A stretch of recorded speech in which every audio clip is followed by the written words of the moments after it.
Friends, क्या आप भी मेरी तरह बहुत सारी चॉकलेट्स खाते हो? मैंने बहुत सारे चॉकलेट्स, पेस्ट्रीज और केक खाए।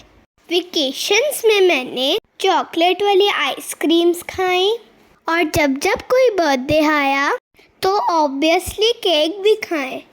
इतनी सारी चॉकलेट्स और केक्स खाने के कारण मेरे दांतों में हो गई कैविटी।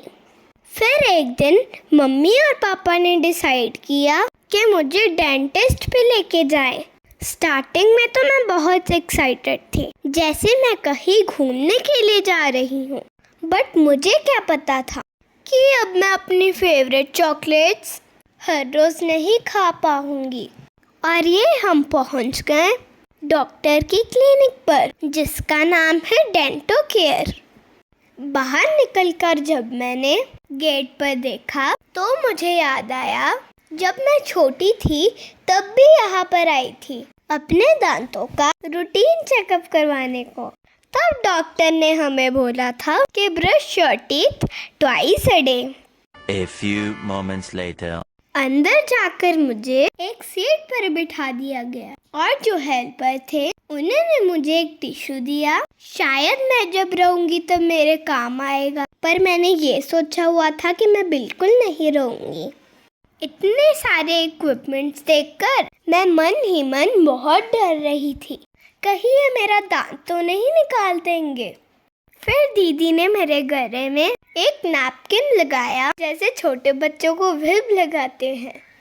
अब मैं रेडी थी ट्रीटमेंट के लिए। अब ये मिलो मेरे डॉक्टर मैडम जसलीन सोन जी से। इन्होंने मेरे दांतों का एक्सरे किया और उनको नज़र आई बहुत सारी कैविटीज और फिर उन्होंने मेरी ट्रीटमेंट स्टार्ट कर दी। डॉक्टर ने मुझे बहुत प्यार से ट्रीट किया। वो साथ साथ में मेरी काउंसलिंग भी कर रहे थे कि तुम्हें बिल्कुल भी पेन नहीं होएगी, और बोला कि दिन में 2 बार ब्रश ज़रूर करना चाहिए। और फ्रेंड्स, अब मेरे दांतों में पेन स्टार्ट हो गई थी और मेरे आंसू निकल रहे थे। डॉक्टर ने कैविटी निकाल के मुझे दिखाई।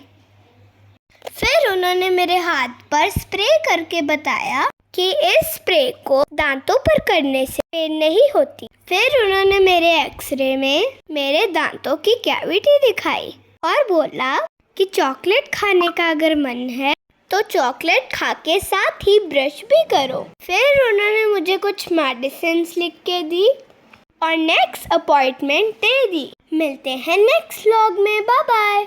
लाइक, शेयर एंड सब्सक्राइब करना मत भूलना।